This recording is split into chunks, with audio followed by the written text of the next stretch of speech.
Dear students, greetings from Dr. T. Sendil Murugan, Associate Professor and Head Department of Information Technology, Kakatiya Institute of Technology and Science, Varangal. In this video lecture, we are going to discuss about a recursive function like recursion. In previous video, we are discussed about call by value and call by reference with sample programs. This is week 10, lecture 2, classroom discussion topic 29, recursion. This video lecture we are going to discuss about recursion. So lecture outcomes: after completion of this lecture, student will be able to develop a C program using recursive functions. Okay. So in the previous lecture, we are discussed about what is call by value. We are passing the value, that is considered as a call by value. Call by reference, we are passing the address of the value, that is considered the reference, that will be considered as a pointer in the function definition. That pointer will be swapping based instead of value, the pointer will be swapped, that is called by reference. And sample programs we are discussed for the above two topic. And now in this video we are going to discuss about recursion function. What is recursion or recursive functions? Any function which call itself, any function call itself, that is considered as a recursive function, and such function call are called the recursive calls. Okay, so the function call itself, the same function means that is recursive function, which call used for calling the same function, that is recursive calls. Recursion cannot be applied to all problems, but it is more useful. Okay, so it is not useful for all the problems, but wherever it is used, it is very much used. Okay. It is idea of representing problem with the smaller problems. Any problem that can be solved recursively can be solved iteratively. So instead of looping statement, we can perform like this. When a recursive function call itself, the memory for called function allocated and different copy of the local variable is created for each function call. So examples: finding the factorial number, finding the Fibonacci series, using the Tower of Hanoi. So these are the best example to write the program for these actions. The recursive function is very much suitable to write these functions. So how the recursive function is worked? Okay, so this is a function declaration. So in main function we are calling the function. So the function control will goes here. So this function is working, but end of this function, the same function will be called. Again, the control flow will comes to this position, this function only. So this call is considered a recursive call. This function is considered a recursive function. Okay. So how much time it will execute? That is, we have the base condition. To satisfy that condition, this call will be continuously execute again and again. Okay. So now properties of the recursion. What is the properties? A recursive function can go infinity like a loop. Okay. So if there is no condition means again and again it will call the function. To avoid the infinity running of the recursive function, there are two properties that a recursive function must have. So these two properties we discuss now. First one, base case or base criteria. What is the base case? It allows the recursion algorithm to stop. Okay, so it have some base cases is there. Based on the case, it will stop. Okay, it is typically a problem that is small enough to solve directly. Next one is progressive approach.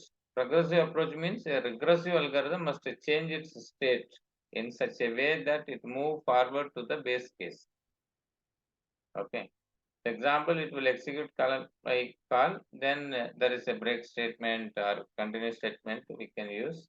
Based on the base cases, progressive approach, it will be work. So see the example of this program. So in this program is used to find the factorial number using recursive functions. So this is a function call, function declaration.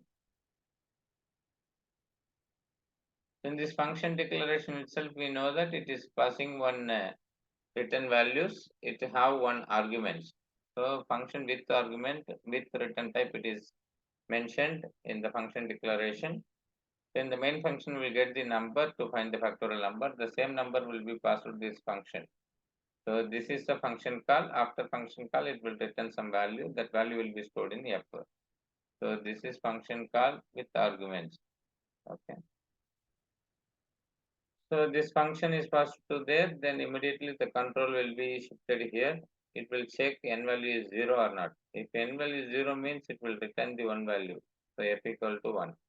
Otherwise, if n equal to 1 means it will return 1. Okay. So if it is 0 also or 1 also, it will return 1. Otherwise, it will find n into factorial of n minus 1.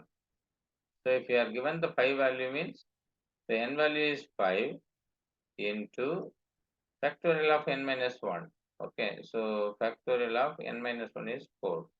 So what is factorial 4? Again 5 into, here factorial 4 means again it will come, return n value 4 into factorial of n minus 1, factorial of 3.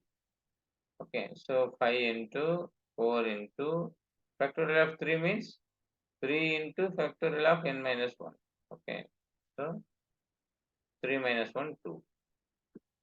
So what happened? 5 into 4 into 3 into factorial 2 means 2 into factorial of n minus 1. Okay, 1. So now factorial 1. If it will check n value is 1, then return 1. So return 1 here. So totally 5 into 4 into 3 into 2 into 1. So 120. So the answer will print here f is equal to 120 because return 120. Okay. So another example is Fibonacci series. Here also same prototype we are used. Return value with arguments. Okay, with return values with arguments. So here also you will get the n value and pass to that function. And how much time we are getting that series value? No. So in that value, you can call the function n number of times. Fibonacci m. Okay. So if m value is 0 means Fibonacci 0 it will take, finally initially it will check return n value. Otherwise Fibonacci n minus 1 into Fibonacci n minus 2. So this function call will perform Fibonacci of n minus 1. Then this function will call Fibonacci of n minus 2. Okay. If you are given 5 means it will print the 0 initially, then it will increment by 1 m plus plus, then it will call the function again with m value Fibonacci 1. So it will check 1 means return n, again it will return 1. So like that it will proceed. Okay. So the function calling itself with the base conditions. So that we have to remember. Okay. So lecture level problems like this, we just practice this recursive function to find the factorial using given number. Convert decimal number into binary number and also use this expression using this recursive call. This is the practice problem and lecture level problems. Before discussing the lecture level problems, we will have the reflections part 1. I will give 10 seconds time. You read the statement. The function call itself is recursion. How to stop the recursive function call?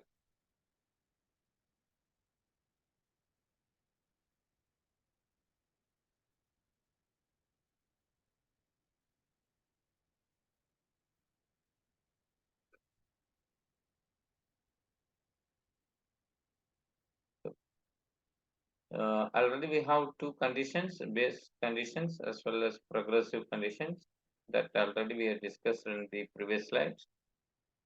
If you are written the correct answer, proceed further. Otherwise, go back and watch the video again. Okay. So in lecture level problems, you try to write the C program for nth Fibonacci number using recursion. So now revisit the lecture outcome. Having completed the discussion on recursion in C language, now students should be able to develop a C program using recursive functions. Okay, so I hope you are enjoyed this video. You have idea about the recursive functions. You make practice based on the practice problem given in this video. Further doubt, you can refer the textbook Programming in ANSYS C, which is authored by Dr. E. Balakruswamy. In chapter 9, user defined function. Further doubt, you can check weekly tutorial sheet. Even if you have doubt, please come with the doubt. We will discuss in the classroom. Thank you for listening the entire video. Thank you very much.